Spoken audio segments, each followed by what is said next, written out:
लुधियाना में एक युवक अस्पताल पहुंचा कि बदमाशों ने उस पर हमला किया और उसका प्राइवेट पार्ट काट दिया। लेकिन जब पुलिस ने इस केस की एक एक परत खोलनी शुरू की तो एक बहुत बड़ी मिस्ट्री का खुलासा हुआ।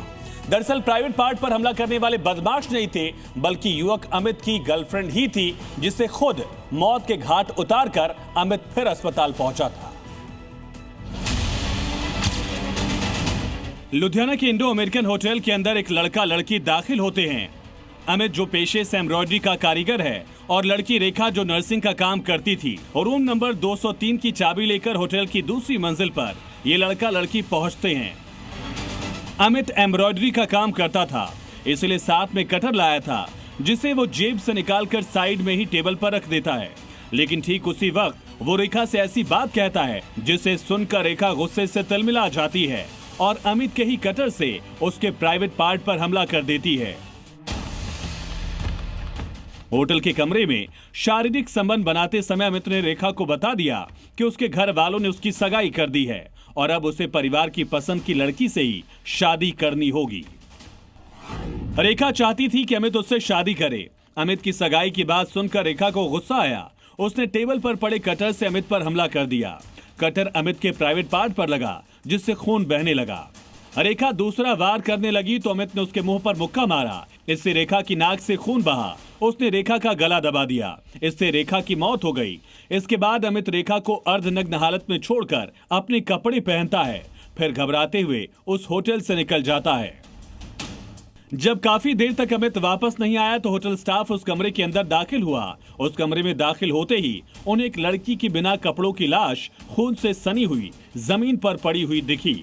होटल स्टाफ ने फौरन पुलिस को बुलाया।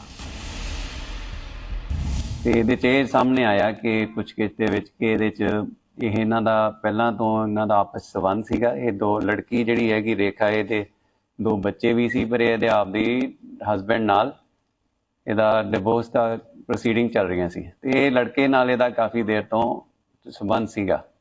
ਹੁਣ ਉਹ ਲੜਕੇ ਦੀ ਕਿਤੇ ਹੋਰ ਵਿਆਹ ਹੋਣ ਦੇ ਕਾਰਨ ਇਹ ਲੜਕੀ ਨੇ ਇਹਦੇ ਤੇ ਇਹਦੇ ਪ੍ਰਾਈਵੇਟ ਪਾਰਟ ਦੇ ਉੱਤੇ एक तेज हथियार नाल जो कि एक कटर हैगा ओदा गला घुट के उन्होंने मार दिता सी। रेखा और अमित रिलेशनशिप में थे। रेखा अमित के प्यार में इतनी ज्यादा पागल थी कि वो अपने पति को छोड़कर अलग रहने लगी और अमित के साथ शादी करना चाहती थी। अमित पर शादी का दबाव बना रही थी, लेकिन अमित शादी के लिए मना करता रहा। एंगेजमेंट के बाद अमित रेखा से पीछा छुड़ाना चाहता था, लेकिन उसे बताने में डरता था। अमित ने सोचा कि जब हम दोनों एक दूसरे के साथ होटल में होंगे, ठीक उसी वक्त मैं रेखा को बताऊंगा अपनी सगाई के बारे में, ताकि करीब होने पर वो गुस्सा कम करे।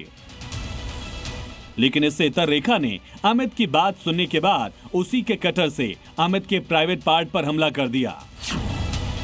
अपनी गर्लफ्रेंड रेखा का मर्डर कर भागा अमित निषाद 2 दिनों तक अस्पताल में डॉक्टर और पुलिस को गुमराह करता रहा। जब उससे डॉक्टर ने कटने का कारण पूछा तो उसने बताया कि बदमाशों ने हमला कर दिया। पुलिस ने सीसीटीवी फुटेज खंगाले और आखिरकार अमित को पकड़ा। फिलहाल चंडीगढ़ पीजीआई में अमित का इलाज जारी है। इलाज के बाद उससे पूछताछ होगी। हर एंगल से पुलिस जांच कर रही है ताकि केस में कोई भी एंगल ना बचे, कोई भी ऐसी दिशा ना बचे जहां से शख्स जिसने कत्ल किया वो छूट सके। इधर रेखा का शव लुधियाना के सिविल अस्पताल की मोर्चरी में रखा गया। मृतक रेखा के 2 बेटे हैं, जिन्हें पुलिस ने रेखा के भाई के हवाले किया। ब्यूरो रिपोर्ट, जी मीडिया।